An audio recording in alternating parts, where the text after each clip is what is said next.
Je rends grâce au Seigneur pour ce cheminement que vous avez entrepris.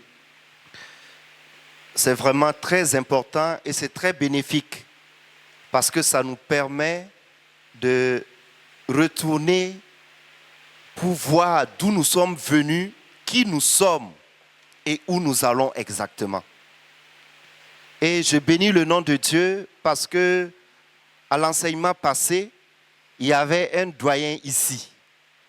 C'est un doyen que je connais bien et qui m'enseigne beaucoup également parce que la question des liens ancestraux, la question des pactes et des alliances en contexte africain constitue un objet d'étude pour moi.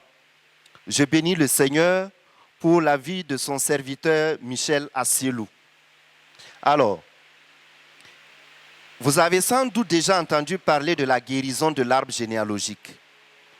Et vous savez aussi que la conférence épiscopale régionale de l'Afrique de l'Ouest a demandé que toute pratique soit suspendue, le temps que l'on puisse étudier profondément la question à plusieurs niveaux.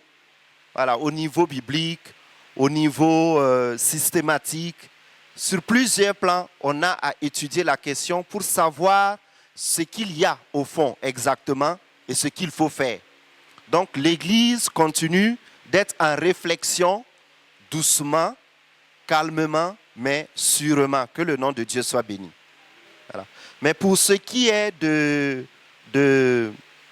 je dirais, du courant et de la guérison ou des guérisons de l'arbre généalogique, c'est Papa Michel Assielou qui a commencé cela en 2001.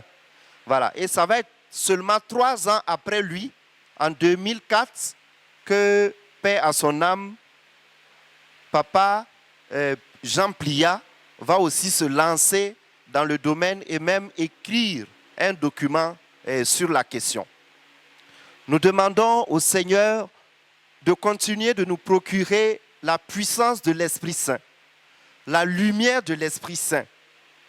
Jésus nous a dit que l'Esprit Saint nous introduirait dans la vérité tout entière.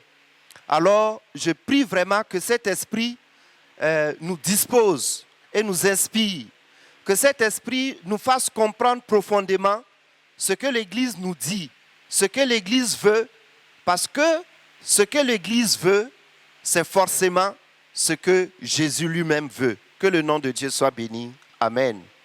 Alors, ce soir, nous allons parler du pacte et de sa portée en milieu traditionnel africain.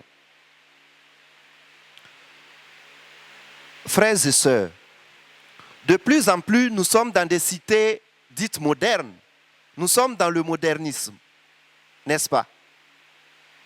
Quand on regarde, il y a le développement, mais il y a quelque chose qui est quand même curieux. On continue de trouver toujours au carrefour des chemins des sacrifices.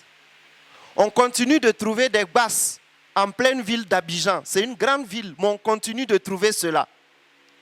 Et quand on écoute un peu, on continue de trouver encore beaucoup d'intellectuels, beaucoup de gens d'un certain niveau qui devaient avoir compris certaines choses, mais qui courent toujours dans les villages. Pourquoi? Pour demander des bases de protection, des bases de prospérité, etc., etc. Qu'est-ce que cela signifie? Cela signifie que malgré le revêtement de la modernité ici en Afrique, l'Afrique continue de vivre avec ses valeurs. L'Afrique continue de vivre avec son identité. Et donc, nous voyons que la tâche de l'inculturation de l'évangile dans le continent africain demeure vraiment une actualité, demeure quelque chose, une œuvre qu'on doit construire. C'est l'œuvre du moment. L'inculturation, c'est l'œuvre du moment. Eh bien, d'où venons-nous? D'où venons-nous? Nous sommes provenus de la culture africaine. Nous sommes chrétiens, catholiques, oui, mais nous provenons de culture africaine. Nous sommes provenus de familles qui n'ont pas toujours cru au Dieu Père, Fils et Saint-Esprit. Nous venons de familles qui ont adoré des esprits, qui ont eu des liens avec des esprits. Et il est important donc de pouvoir comprendre quel est le fonctionnement de ces liens ancestraux, le fonctionnement de ces pactes-là.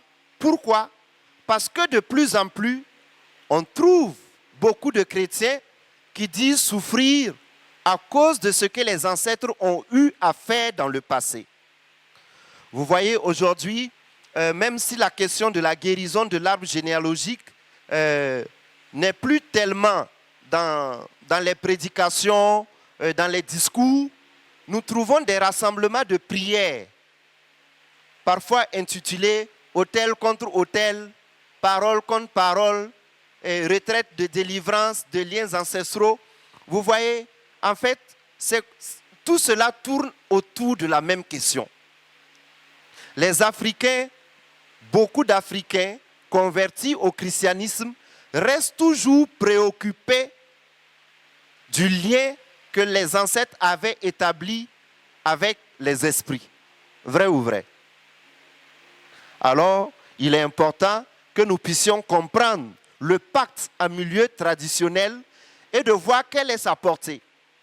Si nous ne comprenons pas comment se passe, comment se tisse le pacte et quelle est sa portée en milieu traditionnel, nous pouvons faire des discours qui n'ont rien à voir avec la réalité. Nous pouvons faire une exégèse de ce que les ancêtres ont fait, non pas en comprenant ce que les ancêtres faisaient, mais en comprenant ce que nous voulons comprendre. Vous savez que c'est très frustrant pour un Africain qui est dans la religion traditionnelle que quelqu'un vienne lui dire « Ce que tu adores là, c'est Satan ». Qui aime Satan? C'est frustrant. Lui, il est dans sa logique. Alors, pour le comprendre, il faut d'abord aller dans sa logique pour comprendre ce qu'il fait, pour ne pas lui prêter des intentions. C'est clair? Et c'est comme ça que nous allons procéder. Et donc, aujourd'hui, c'est un premier temps. Nous allons voir le pacte et sa portée en milieu traditionnel. Et une autre fois, nous allons maintenant aborder la question en lien avec notre identité chrétienne. Qu'est-ce qu'un pacte? Le pacte, c'est un contrat, un engagement entre deux personnes, deux identités, deux États, etc. Et l'histoire de l'humanité, l'histoire de nos cultures nous montre qu'il y a toujours eu des pactes entre les humains et les êtres invisibles. Les humains ont toujours cherché à entrer en contact avec des esprits auxquels ils croient. Et souvent, l'expérience aussi nous a donné de constater que l'invisible a parfois fait irruption dans la vie de certains alors qu'ils ne s'attendaient pas à cela. Quelquefois, vous allez voir une personne qui est là, qui vit calmement, et puis il y a des esprits, des jumeaux de brousse, ce qu'on appelle des génies, bon, ça dépend des cultures, hein, qui viennent envahir la vie de la personne. La personne n'est pas allée chercher, mais ce sont ces esprits qui sont allés vers cette personne. Mais dans d'autres cas, et la plupart des cas, c'est l'homme qui va vers les esprits parce qu'il cherche quelque chose, il veut une aide pour affronter les aspérités de la vie. Bien, donc le pacte, c'est un contrat. Et nos ancêtres ont fait ces contrats-là avec des esprits. Pour parler des pactes, il faut parler des types de pactes. Nous allons, dans un premier temps, voir les types de pactes. Je vais assez rapidement. Peut-être qu'il y aura une petite plage pour les questions, d'accord? Et ça pourra permettre à certains d'avoir réponse à leurs préoccupations privées, leurs préoccupations personnelles. Les types de pactes. Nous avons des pactes individuels. Qu'est-ce que cela signifie? Une personne se lève, elle va auprès d'un esprit, par exemple un esprit de montagne, et elle fait un contrat avec cet esprit. Exemple, je n'ai pas d'enfant, bon, ce cas est déjà très compliqué parce qu'il y aura beaucoup de conséquences après. Je prends un exemple simple. Je veux me rendre à tel endroit et j'ai besoin, une fois arrivé sur place, de pouvoir obtenir telle chose. Si tu m'aides à l'obtenir, au retour, je te remercie en te donnant un poulet. Vous voyez que là, le pacte là est personnel. Il est allé pour lui-même. Il n'a engagé personne d'autre. On se comprend? Bien. Ensuite, il y a le pacte de type familial. C'est-à-dire toute une famille qui est consacrée à un esprit. Généralement, comment est-ce que cela se passe? Souvent, avant le mariage, le père de famille, dans le temps, pouvait aller avec sa future épouse auprès du fétiche de leur clan pour demander la maternité, la prospérité, la santé, tout ce qu'il faut pour que la famille soit heureuse, que la famille soit épanouie. Donc, nous comprenons que dans ce cas, le pacte qui est tissé concerne toute la famille. Toute la famille est concernée par le pacte.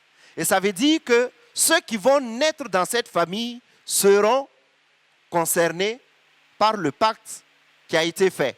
Eux n'auront pas fait le pacte.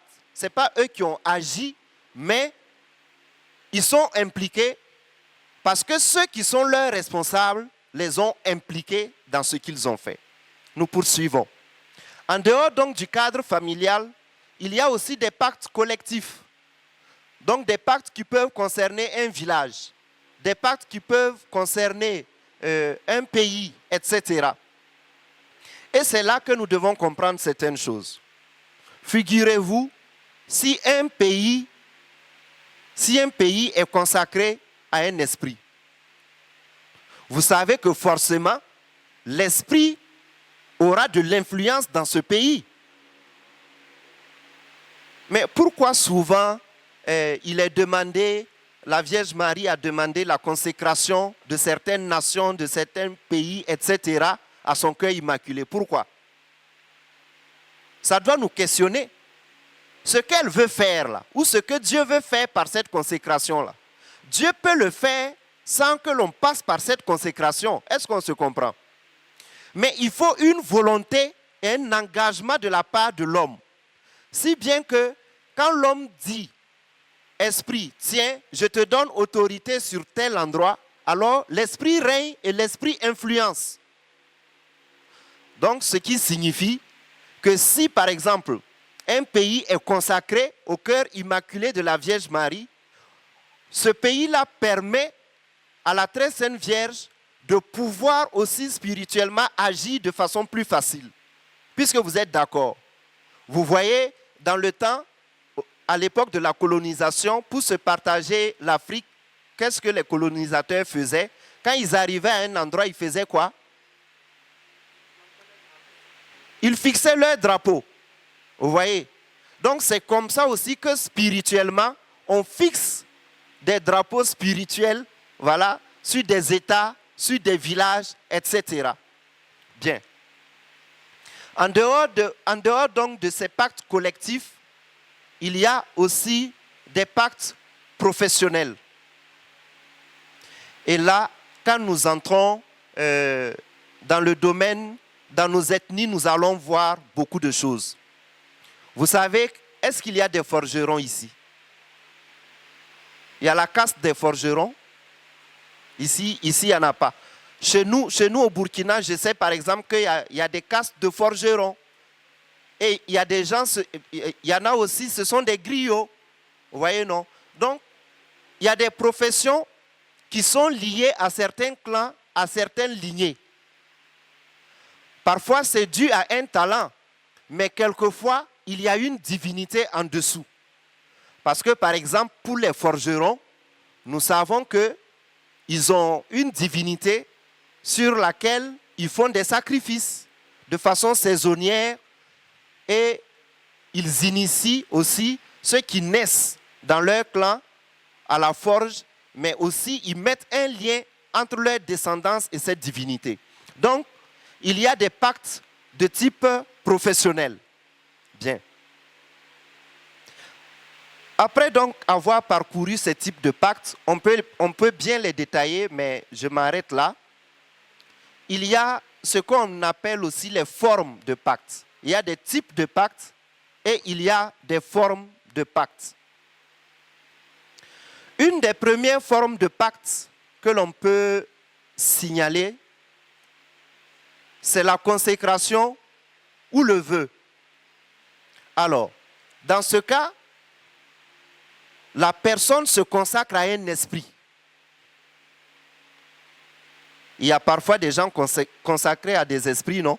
Vous voyez qu'il y a des gens qui portent des noms des esprits. C'est qu'il y a eu une consécration de leur vie à ces esprits-là. Il y a un cas qui a déclenché chez moi l'intérêt pour cette question. J'ai été formateur quelque part.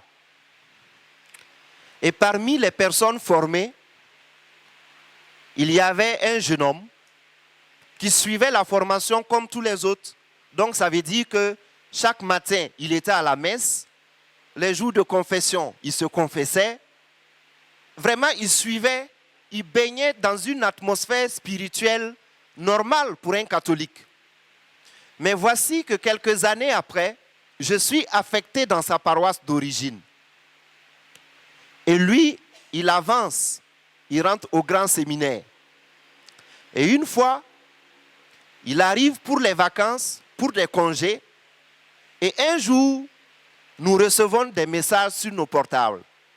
Et le message disait ceci: si vous me cherchez, sachez que je suis reparti d'où je suis venu. Bon, naturellement, nous nous sommes dit, comme il est venu pour les congés, il veut nous dire que les congés sont finis et qu'il repart pour la formation. Mais à notre grande surprise, le soir, des gens sont venus urgemment au presbytère nous appeler. Venez rapidement à l'église. Nous sommes arrivés et là nous avons découvert ce jeune-là en transe. Il chantait. Et qu'est-ce qu'il disait? Il disait, je suis l'homme de la colline. Le moment est venu pour moi de repartir d'où je suis venu. Quand nous avons entendu cela, on a été vraiment choqués. On a été choqués parce que la question qu'on s'est posée, c'était quoi?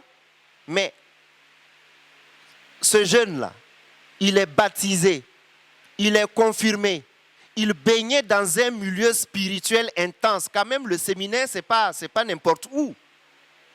Comment se fait-il que cela ait pu le suivre jusqu'aujourd'hui? Ça, c'était vraiment une question. Je pense qu'il ne faut pas se fermer les yeux, il ne faut pas esquiver les questions réelles. Parce que ça, c'est un cas concret. Voilà, c'est un cas concret. Et nous, on s'est posé la question.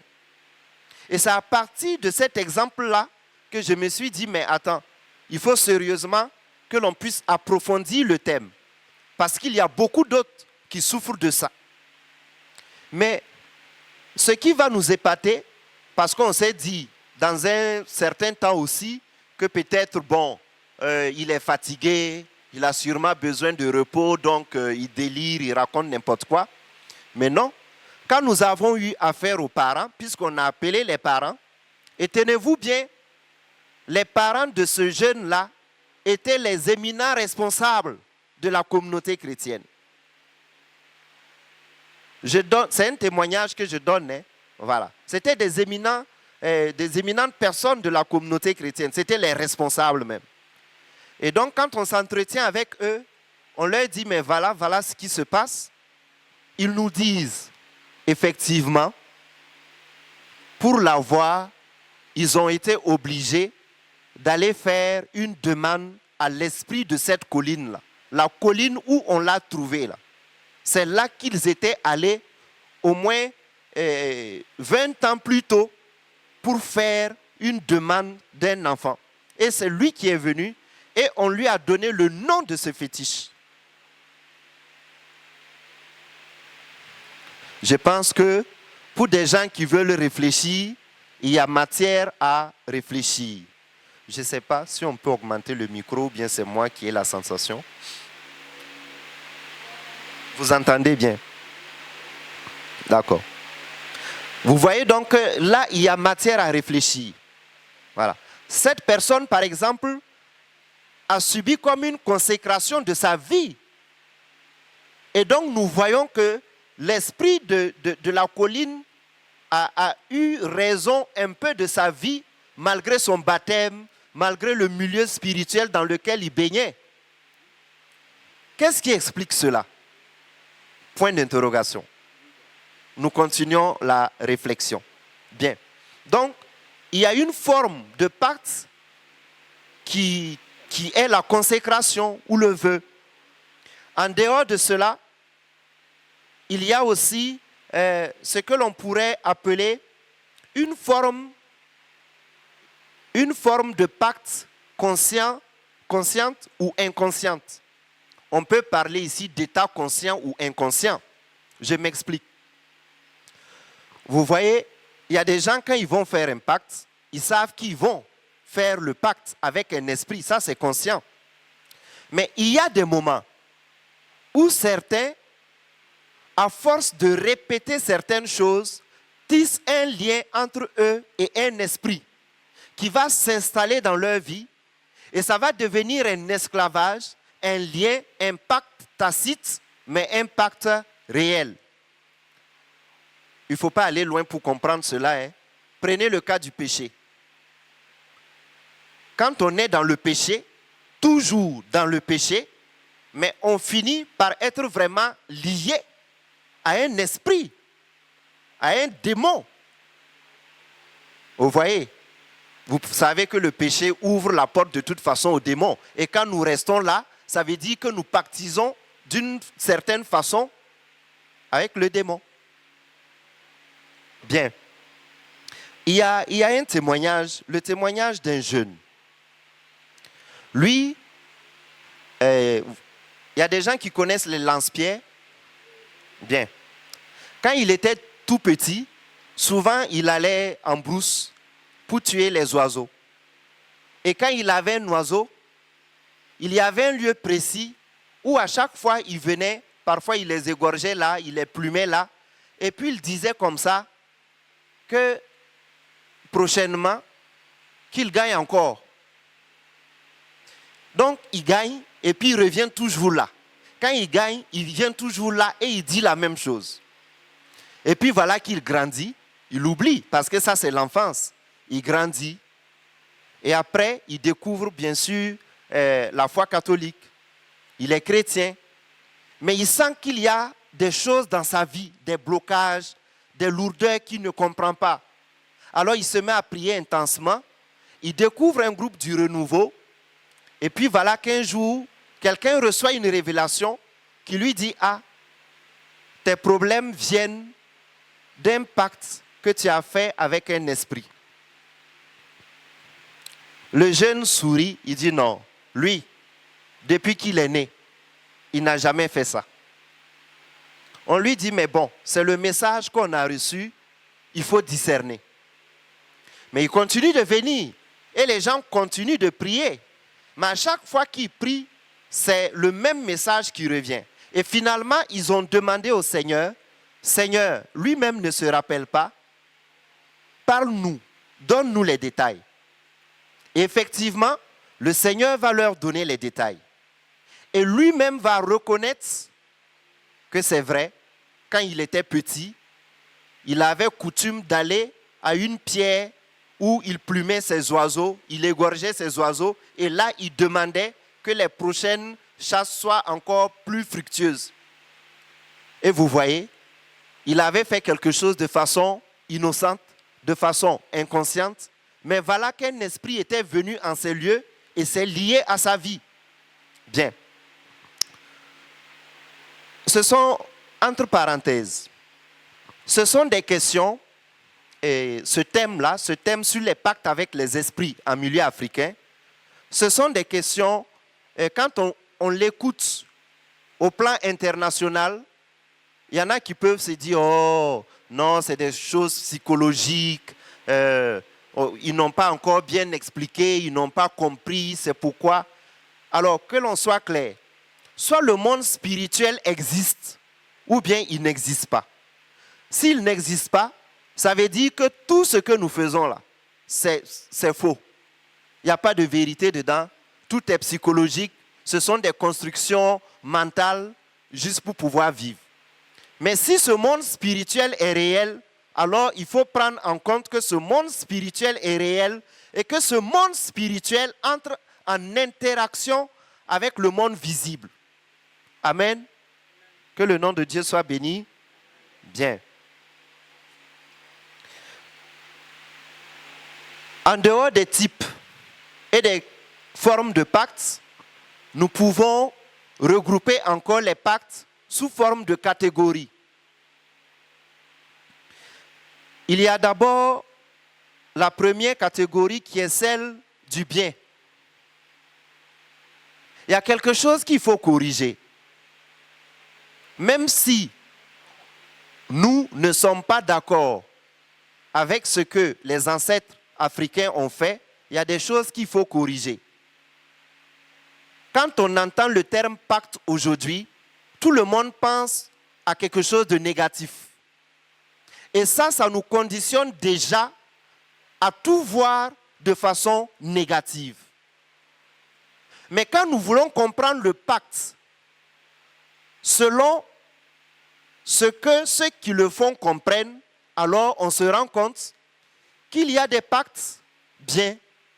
Vous n'allez pas me dire que quelqu'un qui est dans sa logique à lui, qui fait un pacte pour demander la fécondité, la richesse, l'excellence, etc., vous n'allez pas dire qu'il est en train de faire une mauvaise chose. Il fait une mauvaise chose.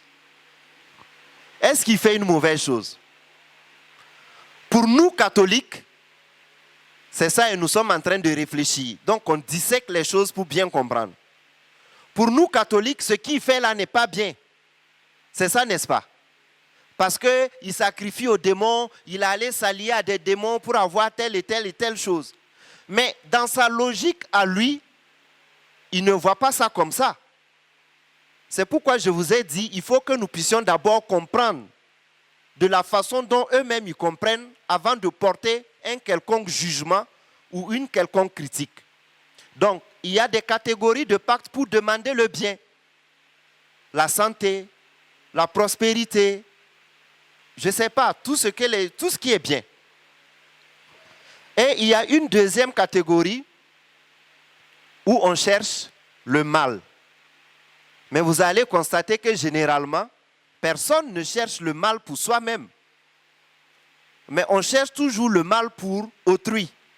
Et dans ce cas, il y en a qui peuvent aller auprès des esprits pour demander aux esprits de poursuivre une personne, de poursuivre une famille, de poursuivre une lignée. Ça existe. Dans le milieu traditionnel, ça existe. Amen. Bien. Et c'est là, je fais une parenthèse pour vous parler de quelque chose. Vous voyez la polygamie en Afrique. C'est une bonne chose? Est-ce que c'est une bonne chose? Mais quand vous dites non, vous le dites non parce que vous êtes chrétien ou bien c'est parce que la chose n'est vraiment pas bonne? Mais habituellement, beaucoup le disent parce qu'ils sont chrétiens, n'est-ce pas? Je vais vous faire remarquer quelque chose. Vous savez que la polygamie en Afrique est à l'origine de beaucoup de sorcellerie. La polygamie en Afrique, je vais vous expliquer pourquoi je dis ça, est à l'origine parce que nous, on ne voit que le côté positif. Souvent, on se dit, oh, comme les Blancs disent de faire les choses entre personnes de même sexe, donc nous, en Afrique, on peut prendre 10, 20, 40. Asseyez-vous bien et instruisons-nous. Combien de coépouses se sont levés pour aller faire basse, pour que les enfants de l'autre soient des vauriens dans la vie? Combien? Et cela de façon générationnelle. Hein. Parfois, c'est de ça que je vous parle, les pactes négatifs.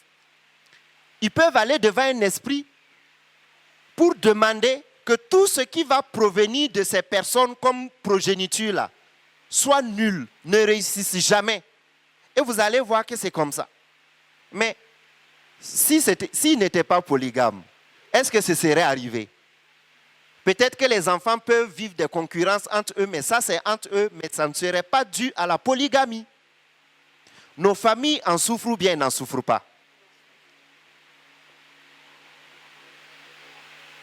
Combien de personnes auraient dû être bien socialement, parfois même spirituellement, mais ils ont été bloqués à cause de la jalousie due à la vie de polygamie dans les familles?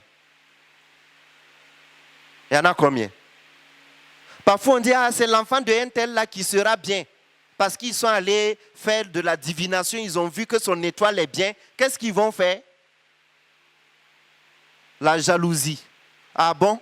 C'est l'enfant de une telle qui va être bien. Et moi, mon enfant. Bon, ton enfant ne sera pas bien, mais ils vont bloquer l'autre aussi. C'est réel ou bien c'est pas réel? Ça, c'est une parenthèse. Hein. Mais pour montrer combien il y a eu des choses négatives qui ont été dues à la polygamie. Et puis, autre chose, dans la polygamie, là, ceux qui sont issus de familles polygames, aujourd'hui, je lance un message à ceux qui sont là et à ceux qui nous écoutent en ligne. N'en voulez pas à vos mamans. Elles n'ont rien à voir. C'est quelqu'un qui les a amenés. S'il y a un problème, c'est lui.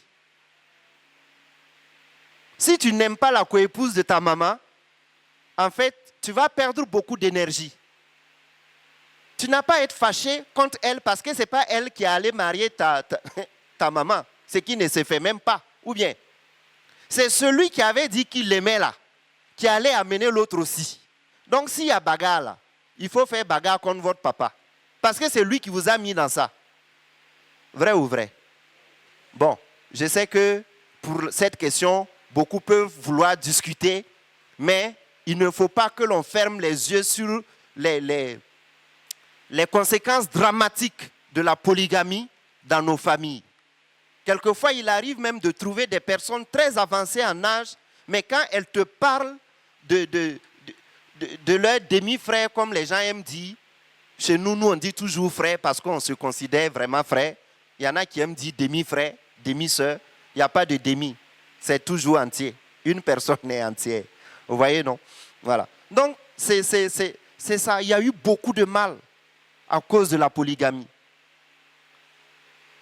On ne peut pas rentrer ici dans certains exemples, dans certains témoignages, mais il y en a.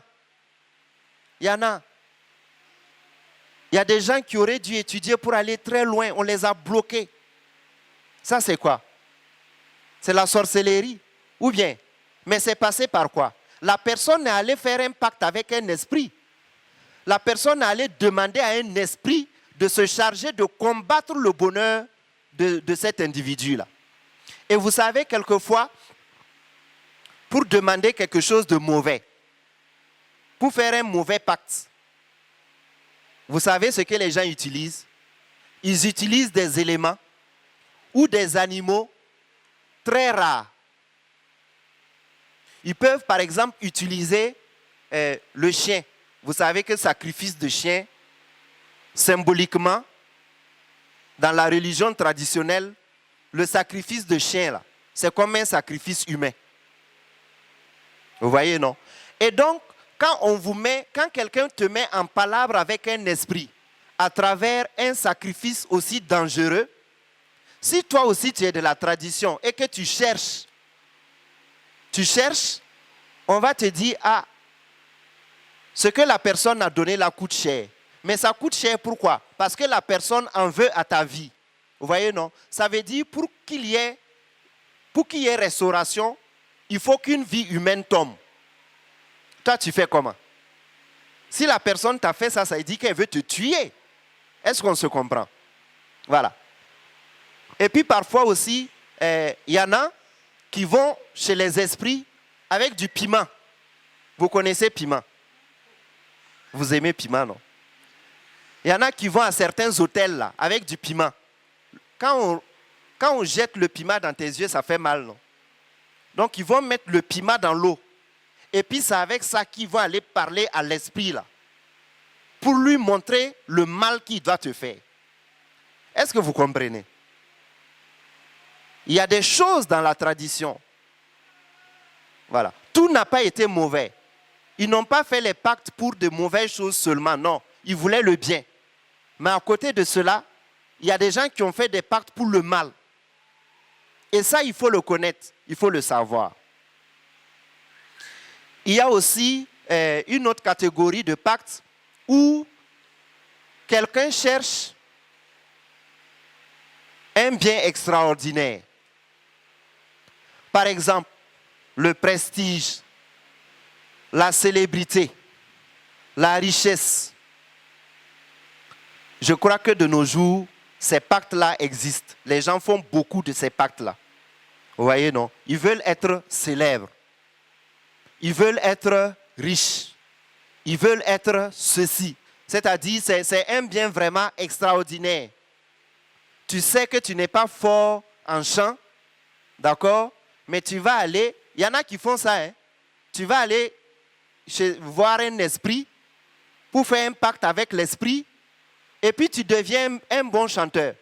Ça veut dire quand tu prends le micro et puis tu fais et on ne sait pas ce qu'il y a dans le et là. Tout le monde est enjaillé. Ça veut dire tu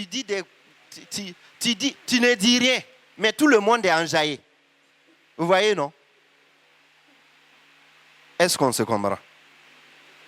Est-ce qu'on se comprend? Voilà.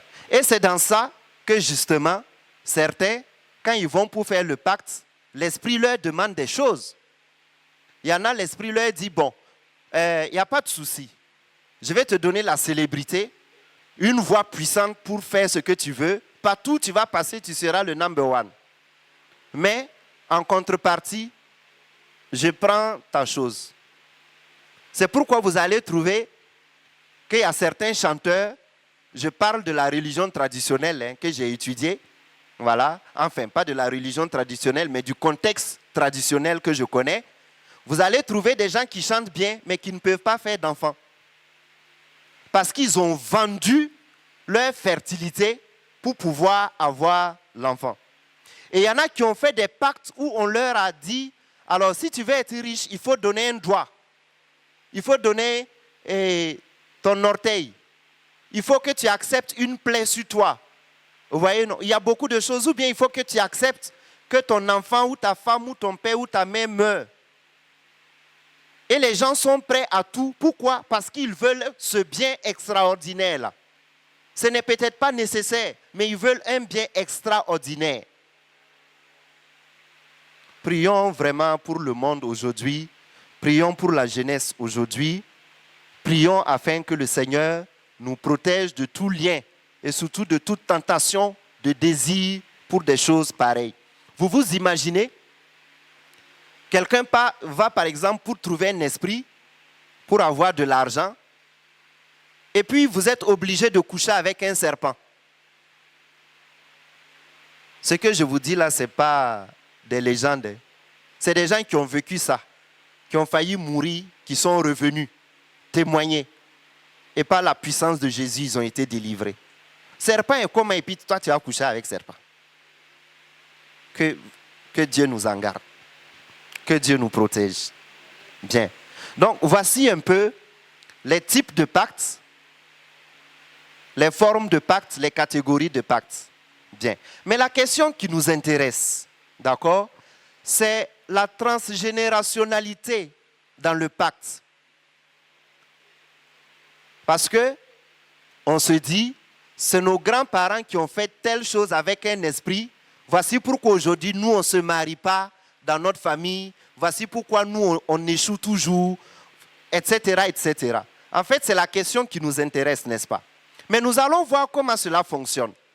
Je vous avais parlé d'un type de pacte familial, n'est-ce pas? Si on rentre dans ce type de pacte, comme dans les autres types de pactes, vous allez voir qu'il y a des moments où la personne qui va faire le pacte dit quelque chose. Les conséquences des pactes sont liées aux paroles que nous prononçons au moment du contrat. Ce sont nos paroles qui nous engagent, n'est-ce pas? Si on est d'accord sur ce qu'on a dit, on signe et puis c'est fait. Tout type de pacte, écoutez-moi bien, tout type de pacte où la personne va dire « Tanoé, moi un tel, je te demande telle chose pour moi-même, pour mes enfants, pour les enfants de mes enfants, et de génération en génération, Tanoé va s'activer. Parce que tu as dit pour toi et pour ta descendance. Tanoé devient actif. Vous voyez, non? Et donc, un jour, que tu sois là ou que tu ne sois pas là, lui va continuer la faire avec les éléments de ta descendance parce que c'est toi qui as dit. Tu as dit, tu demandes la santé, la richesse, la fécondité pour toi, pour tes enfants, les enfants de tes enfants et de génération en génération. Si c'est ainsi qu'un pacte a été conclu, il faut savoir que le pacte aura forcément des impacts transgénérationnels. Vous allez voir donc que ce que Tanoé doit faire là, il va le faire pour les pères, les enfants, les petits-enfants, et ça va être toujours là dans la lignée.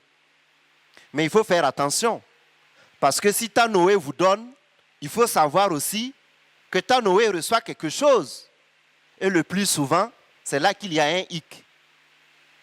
Parce qu'arrivé à certaines générations, ils ne se rappellent plus qu'un pacte avait été fait et qu'il faut des sacrifices saisonniers. Et une fois que cela est oublié, en milieu traditionnel, l'esprit vous poursuit. Et il réclame ce que vous lui avez promis.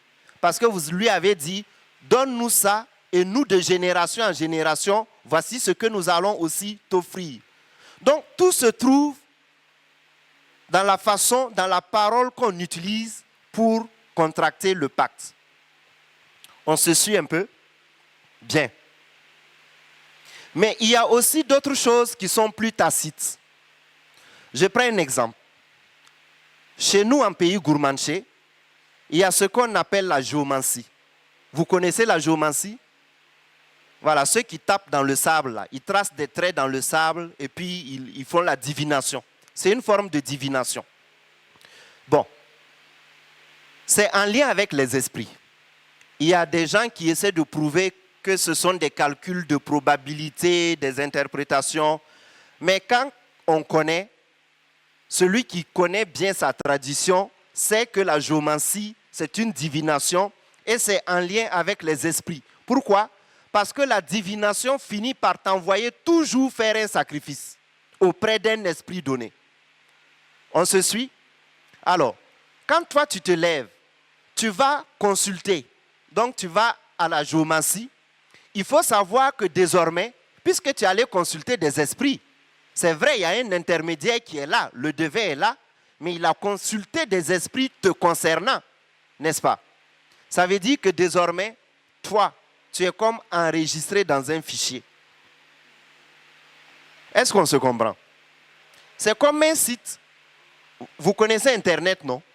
C'est comme un site. Quand tu vas sur le site, bon, on sait que quelqu'un est allé sur le site. Peu importe que ce soit X ou Y, mais on sait que le site est visité. Voyez, non? Et celui qui gère le site, le jour où il a besoin de toi, là, il peut t'appeler, il peut te contacter, il peut entrer en relation avec toi. On se comprend? Donc, sur le plan spirituel aussi, il y a des choses comme ça. Quand on fait, désormais, nous sommes connus de ce monde-là. Et puis, quand ils nous cherchent, ils peuvent nous trouver. Une fois, il y a un chrétien, puisqu'il arrive à certains chrétiens de tomber sur la route et de se relever, il y a un chrétien qui allait parce qu'il était submergé par les difficultés de la vie, etc. Il va pour consulter. Arrivé, quand le géomancien commence, il lui dit pardon. Il faut partir. Parce qu'on a dit que pour toi, là, ce n'est pas ici. Et pour toi, là, c'est chez ceux qui prient là-bas. Là. Donc, vous voyez que ce n'est pas tout le monde aussi qu'on peut voir. Mais lui, qu'est-ce qui fait qu'on n'a pas pu identifier cette personne dedans? C'est parce qu'elle a une consécration antérieure qui était encore intègre. Ça veut dire que s'il forçait et qu'il restait là pour laisser ses empreintes, désormais, on le connaît, on peut avoir aussi accès à lui. Voici donc comment fonctionne le monde spirituel. Parce qu'on ne peut pas parler de ce sujet-là sans parler du monde spirituel. Les esprits, on ne les voit pas, n'est-ce pas? Mais c'est à la manifestation des relations qu'on a avec les esprits qu'on peut comprendre comment ils fonctionnent. Donc, il y a des pactes à portée transgénérationnelle. Et il ne faut pas s'amuser avec les pactes, avec l'alliance. Parce que l'alliance engage le sang. Regardez très bien. Dans toutes les alliances et les pactes à caractère religieux et spirituel, vous allez trouver du sang. Pas dans toutes les formes, mais principalement vous trouvez le sang. Vous voulez que je vous donne un exemple banal? Regardez le mariage. Le mariage, c'est une alliance, non? Est-ce que le sang intervient dans la contraction de ce lien-là?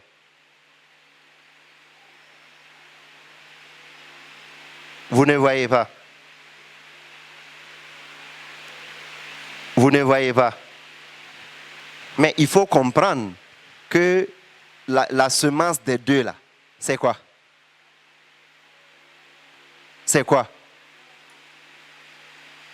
Ce n'est pas physiquement du sang. Ou bien, voici pourquoi on parle aussi de mariage consommé, parce qu'il y en a qui se marient, le mariage n'est pas consommé. Ça veut dire que ça va jusque-là. Donc le sang est toujours, il y a toujours une affaire de sang quelque part. Et partout où il y a une affaire de sang, pour dissocier, c'est difficile. C'est très difficile. Et ça, les gens de la religion traditionnelle le savent très bien. Bon, j'aurais bien voulu vous citer les types d'esprits avec lesquels on fait les pactes en Afrique. Mais je ne peux pas le faire. Pourquoi? Parce que ça, c'est lié à chaque ère culturelle. Ce que nous avons chez nous, chez les Gourmanchés, ce n'est pas ce qu'il y a chez les Baoulés, chez les Bétés, chez les Guérés. C'est différent. Voilà. C'est peut-être les mêmes types d'esprits, mais ils ont des noms ou des appellations différentes. Donc, je ne peux pas vous les citer. Mais par contre, on sait qu'il y a des esprits des eaux, de montagnes, de forêts, etc., que les ancêtres ont adoré, les ancêtres ont vénéré. Bien. Alors, je continue à vous parler des conséquences des pactes en milieu traditionnel avant de poser une critique, d'accord, qui va nous permettre de rentrer dans une phase de questionnement et on va poursuivre.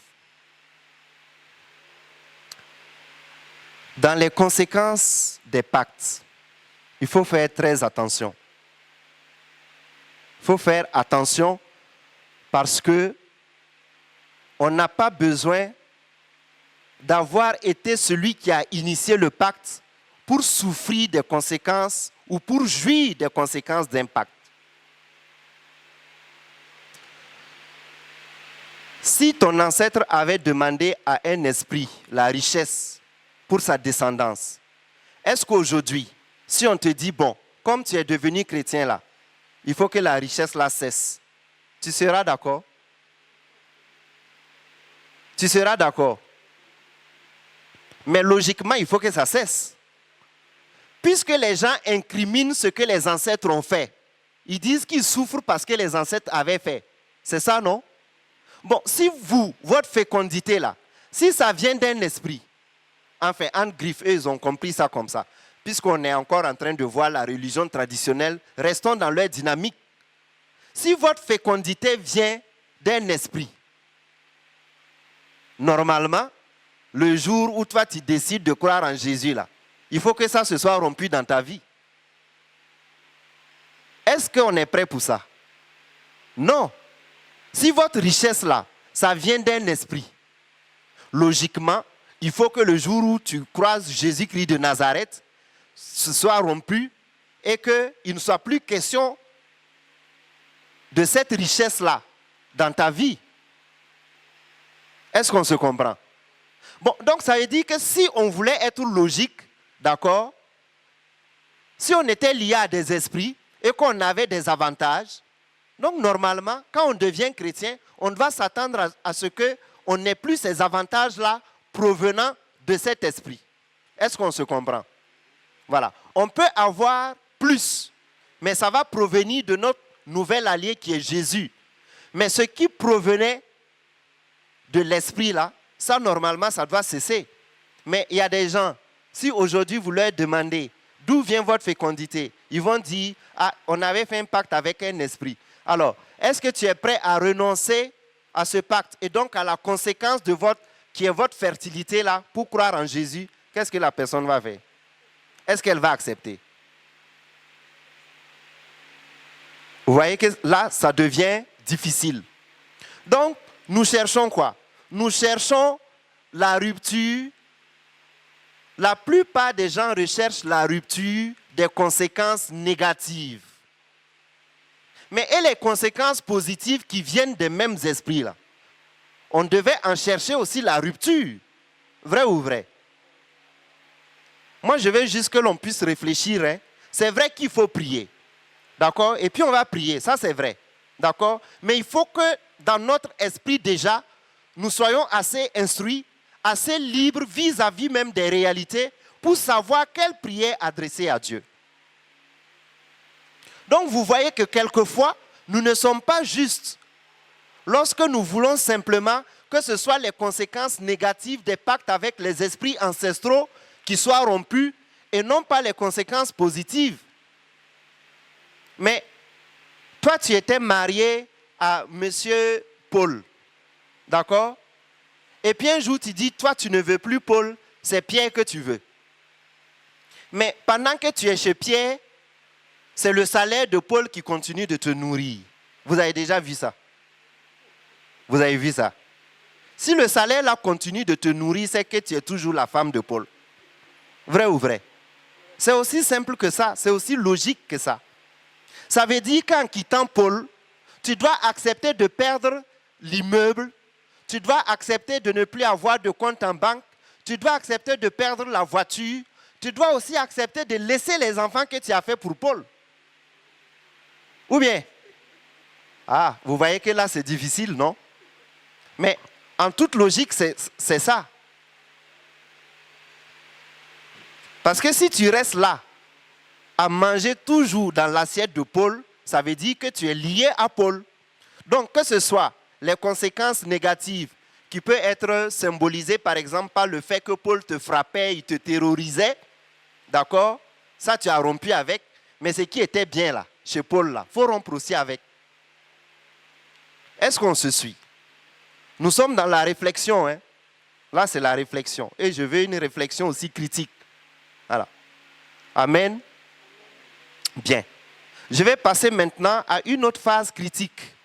D'accord? Avant de vous laisser poser des questions. Pourquoi je fais ça? C'est pour que nous ayons une pensée équilibrée sur la question des pactes et sur la question des liens avec les esprits. Les liens avec les esprits existent. Ils ont existé. Et ces liens-là ont eu des conséquences et jusqu'à aujourd'hui ont des conséquences. D'accord? Mais nous allons voir quelque chose. Dis à ton frère, est-ce que tu es prêt? Dis à ton voisin, ta voisine, est-ce que tu es prêt? Alors, asseyez-vous bien et écoutez-moi bien. Qu'est-ce qu'une structure? On parle français ici, non? Qu'est-ce qu'une structure? Ça, je veux que quelqu'un me dise ce que c'est.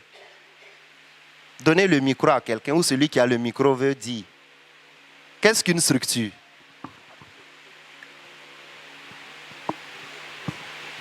Je vais essayer. Une structure, c'est une entité à plusieurs démembrements. Une structure, c'est une entité à plusieurs démembrements. Ok. On sent qu'elle est dans le milieu professionnel. Peut-être qu'elle est même dans une entreprise. Donc, elle parle d'entité à plusieurs démembrements. Bon, on va aller rapidement pour que vous puissiez poser les questions. Parce que je sais que sur ce thème-là, il y a beaucoup de questions. Mais qu'on s'entende bien, on ne nie pas la réalité des esprits. On ne nie pas le fait qu'il y ait des liens avec les esprits. On ne nie pas qu'il y ait des impacts transgénérationnels, des liens avec des esprits. Ça, on ne nie pas. C'est vrai, il y en a, ça existe. Et aujourd'hui, la science est de plus en plus en train de nous démontrer que l'ADN de l'homme, nos gènes ont une mémoire. Et ça peut être transmissible. Il ne s'agit pas de la conscience. La conscience n'est pas transmissible. Autrement, la culpabilité serait transmissible. Ce n'est pas ça. D'accord? Voilà. Vous prenez la psychogénéalogie aujourd'hui, ce sont des sciences qui sont en train d'évoluer et qui nous montrent que la transmission transgénérationnelle existe. Sur le plan scientifique, on le sait, ça existe. Même sur le plan génétique, biologique, on sait, ça existe. Donc sur le plan spirituel aussi, ça existe. Ça, c'est vrai, on est d'accord. Maintenant, je pose une critique ou une analyse pour que nous puissions équilibrer certaines choses et délivrer certaines personnes, non pas en commençant à parler en langue tout de suite, mais en les aidant à rentrer dans la vérité. Dis à ton voisin la vérité. Une structure, c'est la façon dont une chose est composée. D'accord? C'est plus simple que ce qu'elle avait dit, parce que là, déjà, on sent le monde professionnel. C'est la façon dont une chose est faite. C'est ça la structure, n'est-ce pas? Eh bien, suivez attentivement. Vous savez que l'éducation est très importante dans une famille. On prend un exemple simple. Je vais aller par des exemples pour que nous puissions nous comprendre. Un jeune couple, monsieur et madame, ils viennent de se marier. Donc, ils fondent leur famille. Mais vous allez voir, la combinaison des caractères, la combinaison de leur comportement et de leur attitude dans leur foyer va mettre en place une façon d'être dans ce foyer-là. On se comprend, non? Très bien. Donc, si monsieur est un homme qui ne sait pas bien garder la ceinture et que dans la famille, ses enfants même le voient toujours en train de s'amuser avec les femmes, les filles, même dans son propre foyer, devant sa femme, il parle n'importe comment, il a des amusements bêtes, excusez-moi le terme. Mais qu'est-ce qu'il est en train de dire à ses enfants? Suivez attentivement. Hein. Il dit quoi à ses enfants? Il est en train de dire à ses enfants, voici ce que c'est qu'un homme. Un homme mâle, là, le garçon là, c'est quelqu'un qui fait comme ça. Est-ce qu'on se suit? Et donc, dans cette famille-là, si vous les mettez en étude, vous allez voir que pour eux, même de façon inconsciente, l'image de l'homme qu'eux, ils ont, c'est que l'homme, c'est quelqu'un qui doit toujours draguer toutes les femmes. C'est comme ça. Est-ce qu'on se suit? Ça, c'est une structure. Vous prenez donc une maman qui aime critiquer. Donc, sa fille, ça dit, quand sa fille la voit avec ses copines, ou même quand elle est avec ses filles, là, c'est pour dire une telle, tu as vu une telle, aujourd'hui, là, tu as vu papa. Donc, la fille qui est là, pour elle, femme, là, c'est ça. On se suit, non? Asseyez-vous bien, il ne faut pas que j'ai fini ça et puis vous allez dire, donc les esprits n'existent pas. Non, eux aussi, ils existent, mais il ne faut pas qu'on exagère. Je vous avais parlé de polygamie, non? Regardez les gens qui viennent de familles où il y a eu la polygamie. Regardez les hommes qui viennent de là. Pendant que je parle, là, même si vous-même vous êtes dans le cas, là, commencez à réfléchir, à identifier. Vous allez voir que les hommes dans cette famille-là, pour rester avec une femme, c'est compliqué. Ils ont vu papa avec 2 femmes. Donc pour eux, là, ça dit, c'est devenu même inconscient. C'est structurel en eux. Vous savez que le pape Jean-Paul II de vénérée mémoire a parlé de structures de péché. S'il y a des structures de péché qui peuvent influencer sur la vie des gens, c'est qu'il y a aussi des structures de grâce, de bien-être qui peuvent influencer aussi l'éducation des enfants. Et ça peut se transmettre de façon générationnelle. Est-ce qu'on se suit? Ça va? Donc, eux qui sont issus de familles polygamiques, ils auront toujours tendance à une infidélité. Même quand ils ne sont pas infidèles, ils vont croire que c'est de leur devoir de séduire toutes les femmes. Oui, c'est vrai, nous les hommes, on aime les femmes. Mais ça dit, chez lui, ça va être immodéré. Même si tu as laissé ta propre femme à côté, là, il sait que c'est ta femme, mais de toute façon, il fait là. Tu sais qu'il drague déjà. Mais il ne va pas faire, mais il drague. Parce que pour lui, c'est comme ça. Et il y en a qui vont être pressés à dire « Oh non, mon père, nous on vient de famille polygamique, mais on n'est pas comme ça. » Attention, vous allez voir d'autres. Qu'est-ce qui va se passer? Il va se marier à une première femme. Il va faire 2, 3 enfants. Il va trouver « Oh, basta, il en a assez. » D'accord? Et puis, il va la laisser pour aller prendre une autre. À la fin, là, il a 5 familles. Ça existe ou bien ça n'existe pas? Est-ce que ça, là, c'est à Noé? Dites-moi, c'est à Noé? C'est l'esprit des eaux? C'est l'esprit de la forêt? Mais c'est ton comportement qui est devenu une structure dans ta famille et ça se transmet de génération en génération. Bon, ça, ce sont des choses négatives, d'accord? On ajoute encore l'exemple de la colère. Il y a des familles, là, tout le monde est colérique. Ça, c'est quel esprit? C'est quel esprit? C'est vrai que les comportements peuvent attirer spirituellement des entités. Ça, c'est clair. Le mauvais comportement attire le mauvais esprit. Et le bon comportement attire le bon esprit. Ça, c'est clair. Ça, c'est logique. D'accord? Mais vous prenez des gens colériques. Si tu as un papa colérique, d'accord, il y aura parmi les enfants, là, vous allez voir qu'ils sont tous colériques. Parce qu'ils n'ont reçu que de la colère. Donc, ils vont toujours s'exprimer aussi par la colère. Parfois, ils sont prêts à tout gâter sur place et puis la minute qui suit, tu ne le reconnais même pas. Il est d'une gentillesse extraordinaire, mais il a déjà tout gâté. Peut-être c'est lui-même qui est le premier à pleurer encore. Vous voyez, non?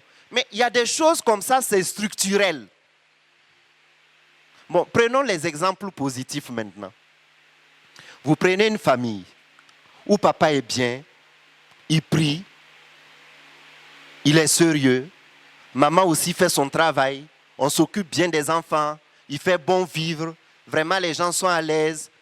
Vous allez voir que ce sont des enfants de façon générationnelle. Là. Si c'est transmis là, vous allez voir que ce sont des personnes qui sont ouvertes, qui sont à l'aise avec les gens. C'est comme ça que vous allez rencontrer des familles où des gens vont vous dire « Nous, on ne sait pas haïr quelqu'un. » La personne ne ment pas. Ce qu'elle dit est vrai. Peut-être la méchanceté des autres plus tard va lui apprendre, va lui ouvrir les yeux sur ce que c'est que la haine. Mais il y a des gens, quand ils vous le disent, c'est vrai.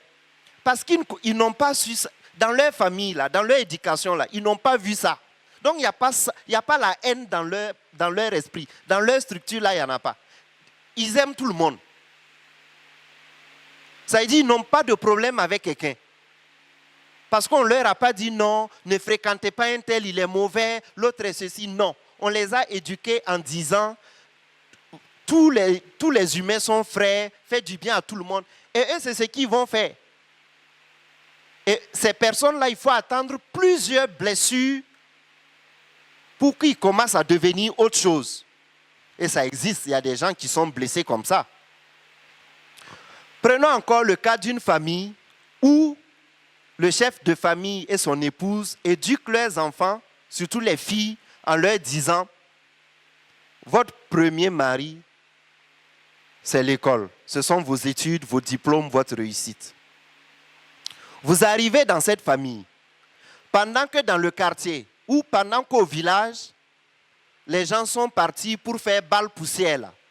Elles sont chez elles, elles étudient, elles bossent. Et puis en classe là, elles sont bien, elles sont rangées. Quand tu les vois, elles sont bien habillées, elles sont polies, elles sont tout, elles sont correctes. Mais vous allez voir, pendant que Aïcha va se marier à 25 ans, 27 ans, elle, même à 40 ans là, elle cherche mari. Asseyez-vous bien. Hein. Je vous ai dit, je veux qu'on équilibre les choses. C'est pour dire qu'il y a des choses qui viennent de notre éducation. Voilà. On vous a éduqué, vous êtes correct, c'est normal, c'est comme ça. Ce n'est pas que c'est mauvais, on vous a donné une bonne éducation. Mais l'attitude que vous avez et que vous allez transmettre aussi à vos enfants là, ne va pas leur permettre de pouvoir être assez ouverts sur cet aspect de mariage dans la vie. Est-ce qu'on se comprend? Parce que ça, ce n'est pas une préoccupation. Si vous grandissez en vous disant que le mariage n'est pas primordial, ce n'est pas une préoccupation. Mais la préoccupation, c'est les boss, c'est le travail, c'est l'argent. Eh bien, vous aurez affaire à des gens qui, de façon structurelle, vont transmettre aussi à leurs enfants que voilà ce que c'est que la vie. Mais il arrive à un certain moment où on se rend compte qu'il n'est pas bon que l'homme soit seul. On fait comment? Bon, tu as l'argent, tu as un travail, tu as tout. Tu n'as pas un mari, tu fais comment?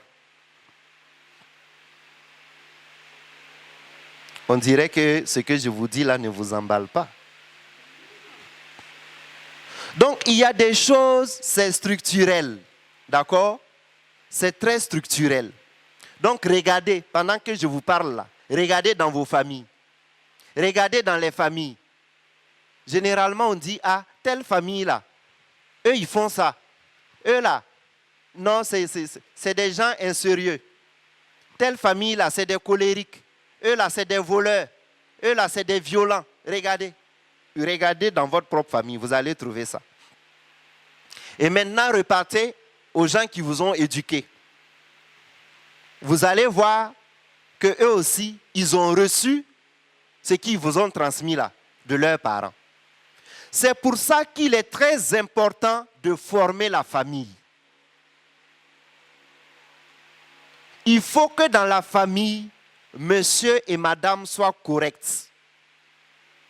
Pour installer dans la famille une structure de vie correcte, en ce moment, vous facilitez même les choses pour la grâce de Dieu. Vous facilitez les choses pour la bénédiction dans la famille. Parce que si vous mettez en place une structure de péché, sachez que il est probable que générationnellement, on retrouve cette tendance dans votre famille. Mais si vous mettez en place une structure de grâce et de bon comportement, sachez qu'il est probable que l'on retrouve aussi cette tendance-là dans votre famille. Est-ce qu'on se comprend? Voilà. Donc, ce que je viens de dire là va constituer une transition pour la prochaine fois.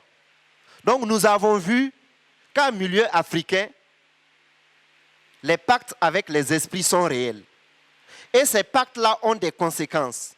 Et il y a des pactes de type transgénérationnel. C'est-à-dire les conséquences suivent de génération en génération. On s'en fout de qui tu es. Tant que tu es venu de cette lignée-là, ça te suit. C'est comme ça. D'accord?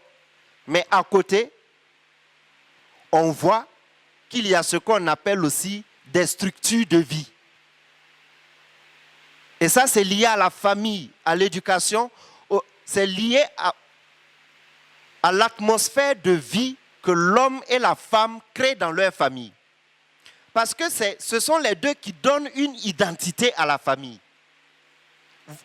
Vos deux comportements-là donnent une identité, un objectif, comme un chemin à la famille. C'est pourquoi il ne faut pas prendre le mariage à la légère. Il ne faut pas prendre la formation d'une famille à la légère. On a des enfants, non? Qui s'est déjà fait éduquer par son enfant ici?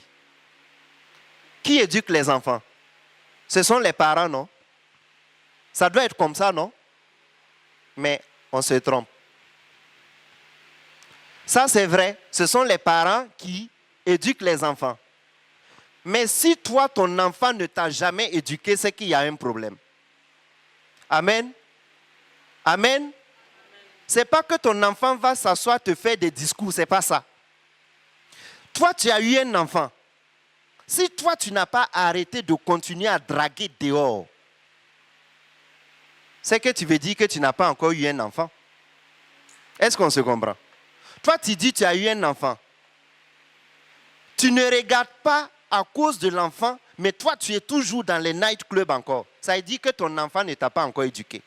Alors que la venue d'un enfant dans un couple doit faire changer l'homme et doit faire changer la femme. Parce qu'en ce moment, l'homme devient un père et la femme devient une mère. Est-ce qu'on se comprend? Donc forcément, nous éduquons les enfants, mais attention, nos enfants doivent nous éduquer. La personne qui n'a pas été éduquée par la venue de ses enfants au monde, ça c'est un problème. J'espère que vous comprenez bien la logique dans laquelle je parle. Parce que si tu vis comme si tu n'as pas d'enfant, c'est grave. Quand un enfant arrive dans le foyer, les habitudes vont changer. Tu sais même qu'il y a une troisième bouche à nourrir. Il y a des choses que tu ne peux plus faire dehors. Ou bien?